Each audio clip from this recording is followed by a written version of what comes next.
Back at the Jersey Lily Saloon, the illusion of 19th-century Texas remained stark and demanding.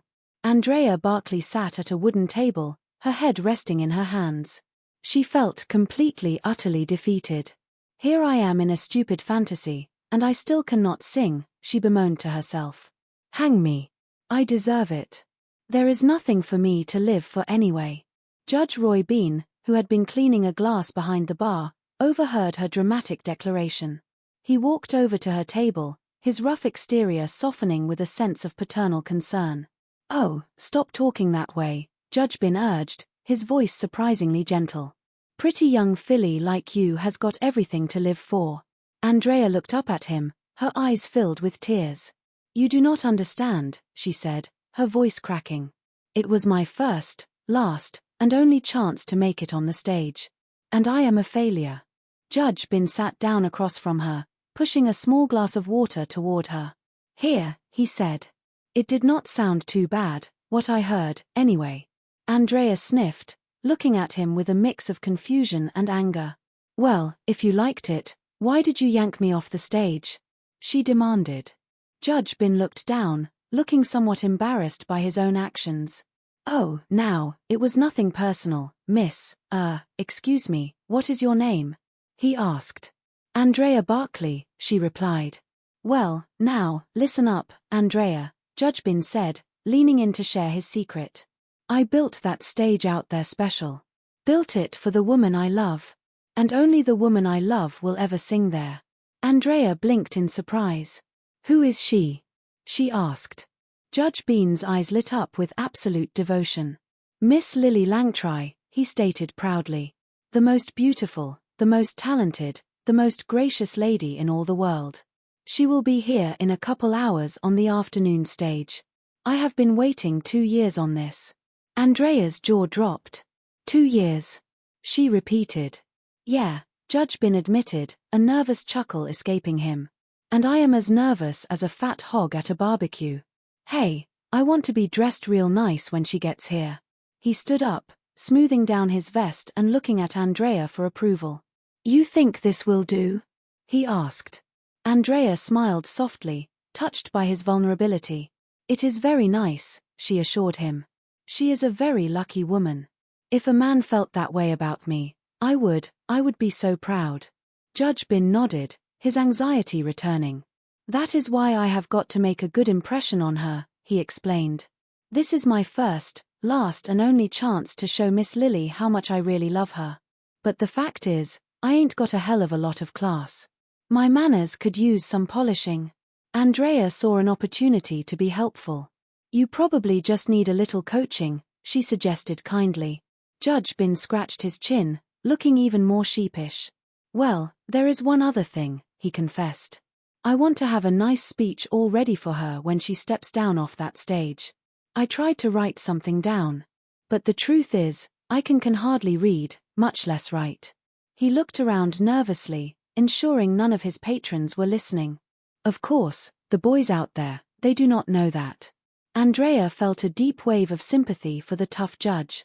"Maybe I could write it for you," she offered generously. "You could memorize it, and then you can pretend to read it. No one will know except you and me." Judge Bean's face lit up with profound gratitude. "You are a real lady, Miss Andrea," he said, his voice filled with emotion. "If I did not love Miss Lily so much," he trailed off, leaving the sentiment hanging in the warm Texas air. Back in the main pavilion of Fantasy Island, Mr. Rourke was reviewing some documents when Tattoo approached him, carrying a silver tray. Mr. Rourke looked at his companion with a smile. "That is good work on that speech," Mr. Rourke remarked, referring to a document they had prepared for the island's activities. Tattoo set the tray down. "Excuse me," Tattoo said, his mind clearly occupied by another matter. "Oh, thanks, Tattoo," Mr. Rourke replied, taking a glass from the tray. Tattoo leaned against the desk, looking at his boss with an analytical expression. "Now, come on, where did Godfrey come from?" Tattoo demanded. "Who is he? How come he looks so familiar?" Mr. Rourke maintained his calm, mysterious smile, sipping his drink. "I do not know," Mr. Rourke answered smoothly, feigning ignorance. Tattoo crossed his arms, unsatisfied with the evasive response. "You mean a butler is a butler," Tattoo stated skeptically. Mr. Rourke stood up, checking his pocket watch to signal the end of the conversation. "Excuse me, I have got to go," Mr. Rourke said, walking past his small assistant. Tattoo watched him leave, narrowing his eyes. "Tattoo, I know you are hiding something," he called out after him, determined to uncover the truth about the mysterious butler. Later that afternoon, Godfrey was waiting by the luxury car outside a high-end shopping district on the island, waiting for the three sisters to finish their errands. Cassie and Taylor emerged from a boutique, but before they could reach the vehicle, a smooth-talking man stepped into their path, attempting to block their way with an unwelcome air of familiarity. "Hey there, ho there, hi there," the man said, offering a flashy smile. Taylor stopped, looking at him with absolute disdain. "Are you talking to me?" she asked, her voice ice-cold. The man smirked, leaning in closer than was comfortable. "Oh, I think I just found the best-looking girl in the place," he declared. Taylor maintained her composure, refusing to be intimidated.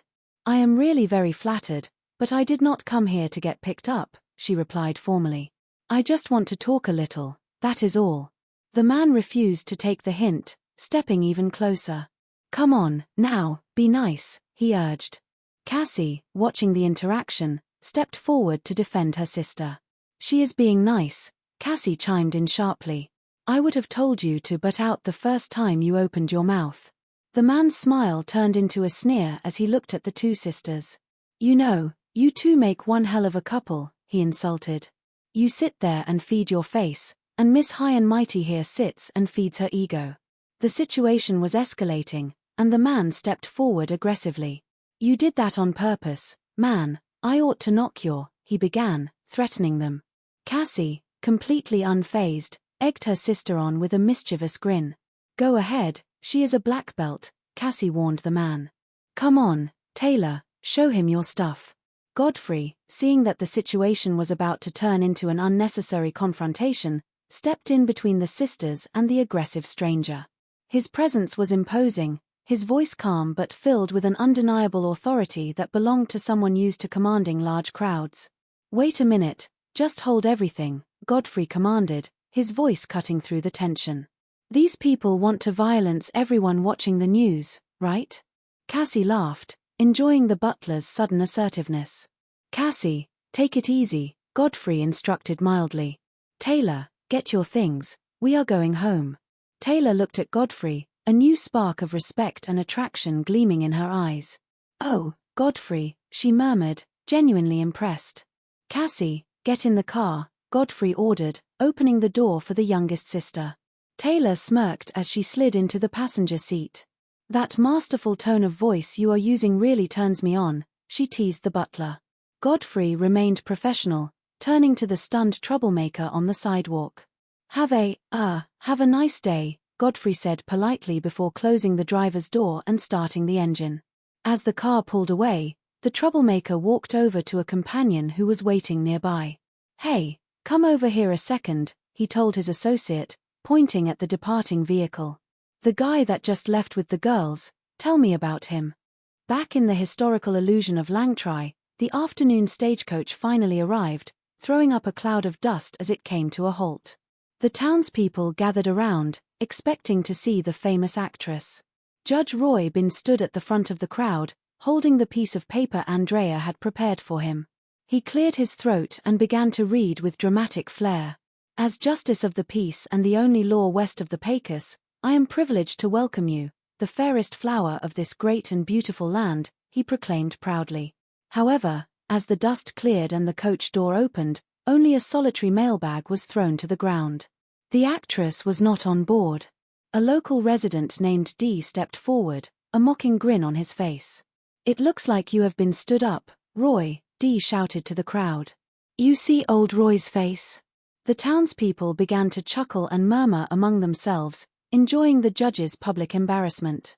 Another resident tried to offer a hollow apology. "I am sorry, Roy," he said, though his tone lacked true sympathy. Judge Bean's face turned red with anger and humiliation. "I have been made a fool of in front of my friends, men I have known for years, men who have respected me," Judge Bean muttered, his voice shaking with wounded pride. It is something I am likely never to be able to live down. He turned and walked back into his saloon, slamming the doors behind him, leaving the townspeople to whisper in his wake. Back at the villa, the sisters and Godfrey returned from their trip. The house was quiet as they prepared for the evening events. Cassie followed Godfrey into the study, still determined to prove her theory about his true identity. "Well, I am glad you are back," Cassie said, blocking his path with a piece of paper and a pen. "Write something on this piece of paper for me, okay?" she requested. Godfrey tried to politely decline, moving past her to straighten some books. "Cassie, would you open the door?" Michelle's voice called out from the hallway. "One of my hobbies is analyzing handwriting." Cassie ignored her sister, pressing the pen into Godfrey's hand. Michelle called out again, sounding stressed. "Cassie, I am busy. Would you open the door?" Cassie groaned, turning toward the door briefly. "You are always busy," Cassie complained to her older sister. Turning back to Godfrey, she insisted. "Just do it now, please," she begged. Godfrey sighed, realizing she would not leave him alone until he complied. "What do you want me to write?" he asked. Cassie smiled, thinking quickly. "Right, it is okay to be a 15-year-old in love, and then sign your name," she instructed. Godfrey chuckled softly at the strange request, writing the words down on the paper. "Okay too," he muttered as he wrote. "It is okay to be a 15-year-old in love, is it not?" he asked playfully, handing the paper back to her. Michelle's voice came through the door once more urgent this time. "Would you open the door, please?" "Thank you," Michelle said as the door finally clicked open. Cassie looked down at the signature on the paper. The handwriting was unique, and the name signed was not Godfrey, but Jimmy. Cassie gasped softly to herself. "Jimmy," she whispered, her suspicions completely confirmed. In the main living room, Michelle was reviewing the financial statements from their shopping trip, her face pale with worry. Taylor walked in, looking relaxed, but Michelle immediately confronted her. "Why is the restaurant billing us?" Michelle demanded, holding up a piece of paper. "I mean, he did all the damage." Taylor shrugged carelessly, sitting on the sofa. "Taylor, I want you to promise me you will not do anything embarrassing like that at the party tomorrow," Michelle pleaded, her voice strained. Taylor sighed, making a dramatic gesture with her hands. "All right," Taylor conceded. "If any of your fiancé's dorky relatives try to hit on me, I promise you I will not. I promise to be nice for at least 5 seconds." Michelle crossed her arms, her patience wearing thin. "Taylor, I am ordering you to behave," Michelle said sternly. "Stop trying to be daddy," Taylor snapped back, her tone suddenly bitter. "He is gone, and he left you just as alone and screwed up as me and Cassie. So you are the oldest, so big deal. One look at that turkey you are getting engaged to tomorrow proves that you do not have the brains to boss around a kumquat." Taylor stood up and stormed out of the room, leaving a heavy silence behind her. Godfrey, who had been standing quietly by the doorway, stepped forward to offer comfort to Michelle. She did not mean that, not really," Godfrey said gently. Michelle looked up at him, her eyes filled with exhaustion. "No, she is right," Michelle confessed, her voice dropping to a whisper. "My fiancé is a